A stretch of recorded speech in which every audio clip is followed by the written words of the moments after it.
¿Qué tal? Muy buenas noches, bienvenidos, bienvenidas. Esto es Hagan Algo, en una semana donde recrudeció la interna, donde recrudeció la crisis política en el Frente de Todos, de una manera, es difícil decir inesperado, pero sí con una progresividad que culminó en, por ejemplo, las declaraciones del diputado nacional Hugo Yasky hoy en relación al presidente de la Nación, Alberto Fernández, que escucharon ustedes en la programación de C5N.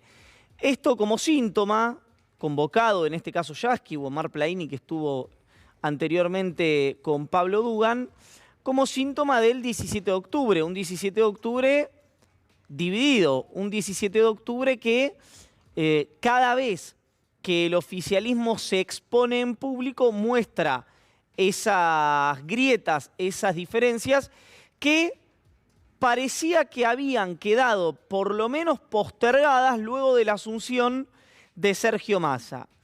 Sorprendentemente, para lo que uno podría pensar, el atentado a Cristina Fernández de Kirchner parece haber recrudecido o galvanizado esas diferencias, esos rencores, en lugar de que sea un elemento para que el Frente de Todos pueda amalgamarse con un futuro electoral que hoy es francamente oscuro para el gobierno. Francamente oscuro para el gobierno. Y esto es interesante porque la sensación de deterioro social y de estar al borde de nadie sabe muy bien qué, pero algo indeseable para el sistema político, para el sistema empresarial, para cualquier corporación que usted quiera, pero fundamentalmente para la gente, fundamentalmente para la sociedad, hace que uno vea algo que hoy pasó prácticamente desapercibido, y es que incluso en la apertura del coloquio de idea, es decir, estamos hablando de tal vez el evento empresarial más importante del año en la República Argentina, en el panel de apertura del coloquio de idea, es decir, el panel más importante del evento, uno de los dos invitados a exponer en el coloquio, un empresario argentino que vive en el exterior, que se llama Sebastián Seria, dijo ante la propuesta del coloquio, que era ceder para crecer, dijo, sí hay que ceder para crecer, pero los primeros que tenemos que ceder tenemos que ser nosotros, los empresarios. ¿Por qué pasa esto? Bueno, por algo que dijo Carrió en su momento, quien obviamente lo venía anticipando y viendo esa lectura y alertando por lo menos internamente de esto era Cristina Kirchner, y ahora llega al principal foro empresarial de la Argentina, es que evidentemente hay una sensación de ahogo y de que estamos en las vísperas de, repito, una situación que puede ser ingrata para nuestro país. En el medio de esto, el programa económico que intenta articular Sergio Massa. Un programa económico que enfrenta una serie de disyuntivas. Está Massa en Washington, vamos a estar hablando de esto en instantes nada más. Va a haber hoy un programa especial donde nos vamos a situar en la realidad política del Frente de Todos y de la oposición, en la carencia de liderazgos, y vamos a tratar de meter la cuchara en lo que está pasando en la Argentina y esto que hace ya bastante tiempo dijimos que era, en el caso del oficialismo, un artefacto muy disfuncional, como es el Frente de Todos. Va a estar Rosario Ayerdi con nosotros, está obviamente Pablo Ibáñez y Estefanía Pozo, y nos vamos a tomar el tiempo para hablar bien profundo de este tema. Pero el último informe de la consultora P4Q que dirige Manuel Álvarez Agis da una serie, no importa las probabilidades, pero 3 escenarios. Un escenario al que bautizó llegar, otro escenario al que bautizó bomba y otro escenario al que bautizó ganar. No porque sea una proyección o un anticipo, sino porque sería el escenario donde el oficialismo podría llegar, según el consultor, a tener alguna posibilidad. El escenario que bautiza Agis llegar es un puente hacia el 2023 donde se hacen una serie de correcciones de algunos precios relativos, por ejemplo, de la evolución del tipo de cambio de tarifas que rondaría el 150% para reducir subsidios, algo que repetimos porque sigue sin ocurrir. Argentina hoy regala algo que es escaso a nivel global, que es la energía. Es decir, algo que era una discusión política en un momento y es una cuestión central de lo que pasa en nuestro país. Este programa, repito, al que Agis bautiza llegar, permitiría que el gobierno llegara al 2023 con las variables macroeconómicas más o menos viables.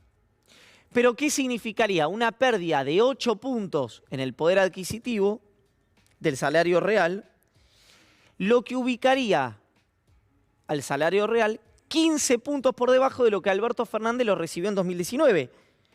Piensen una cosa, lo decíamos en el 2021, en la transmisión que hizo C5N de las elecciones. La caída del salario real es un predictor, no podemos decir infalible, pero muy preciso de cómo le puede ir a un gobierno en las elecciones. Si uno lo piensa en cómo está la situación salarial en este gobierno, en esta situación, no puede haber un horizonte triunfal para el oficialismo. Ahora, el segundo escenario, al que titula Bomba Agis, supone utilizar como ancla al tipo de cambio. Algo que ya pasó en 2015, en 2017 y en 2021, con diferentes gobiernos.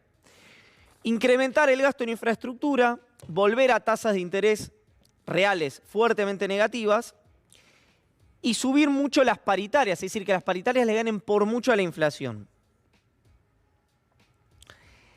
Esto obviamente es una situación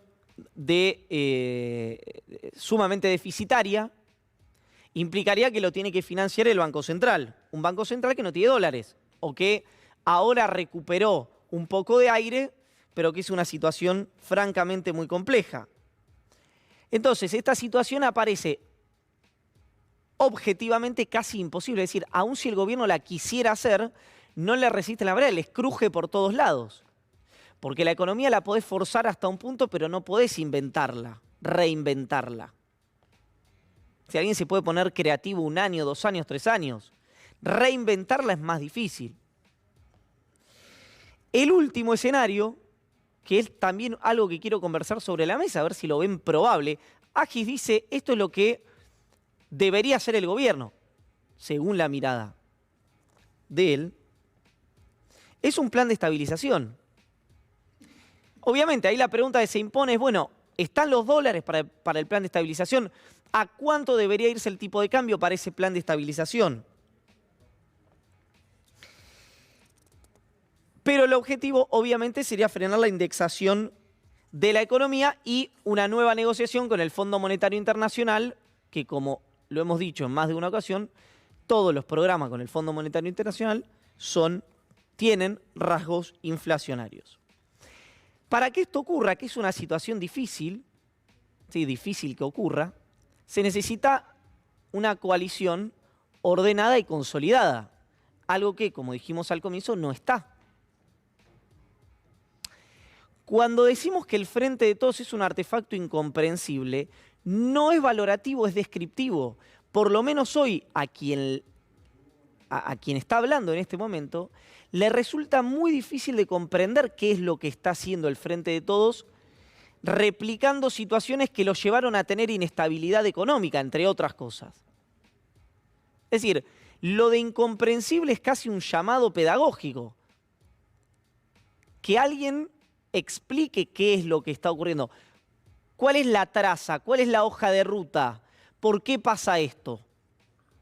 Porque uno entiende que cada uno de los sectores, fundamentalmente el sector de Cristina Kirchner, como lo hemos dicho en más de una ocasión, es por lejos, ya indiscutiblemente la accionista mayoritaria del peronismo, necesita cercar, necesita cerrar ese corralón de votos. Lo que ocurre es que si el reclamo en este caso tuviera éxito, por ejemplo, respecto al tema paritario, es una carrera de postas en la que la inflación es 100, entonces las paritarias son 120, entonces la inflación después es 130, entonces, porque el salario es uno de los dinamizadores, obviamente, de la inflación, no el principal, pero uno de los dinamizadores de la inflación. ¿Cómo haces eso si tenés que cortar la emisión, que es otro dinamizador de la inflación? Es decir, cada uno de los reclamos o cada una de las propuestas de cada una de las tribus del Frente de Todos debería venir acompañada con una explicación de cómo eso ocurre. La del ministro de Economía, por ejemplo. Es decir, bueno, este es el programa económico del gobierno. ¿Crece o no crece el salario real en 2023? ¿Cómo? ¿Baja o no baja la inflación? ¿Cómo? ¿Qué nivel de recesión está dispuesto a bancarse la economía argentina o la sociedad argentina? Algo que parezca que hay algo más que lamentos o que especulaciones desde el punto de vista de cada una de las tribus que hoy constituyen al oficialismo. Y lo interesante de esto es que el año próximo la situación del gobierno podría mejorar o empeorar por factores externos al gobierno. Por ejemplo, la elección en Brasil o el clima, la sequía. Este marco donde cada decisión de un sector de la coalición es contrabalanceado por otra decisión de un sector de la coalición que se opone a la primera, lo que genera es un proceso impactante, podríamos decir, este empate catastrófico intraoficialista. Ya no sabemos en realidad si es un empate, ¿no? Como esos partidos donde los relatores dicen se rompió el partido, entonces no hay predictor alguno. Entonces la coalición no sabe qué es, no sabe para qué está y por lo tanto no sabe a dónde moverse. Y no puede moverse para ningún lado con convicción, con decisión política. Y esa indecisión, ese no moverse para ningún lado, como dijo en algún momento Maquiavelo, es la única garantía de ser oprimido.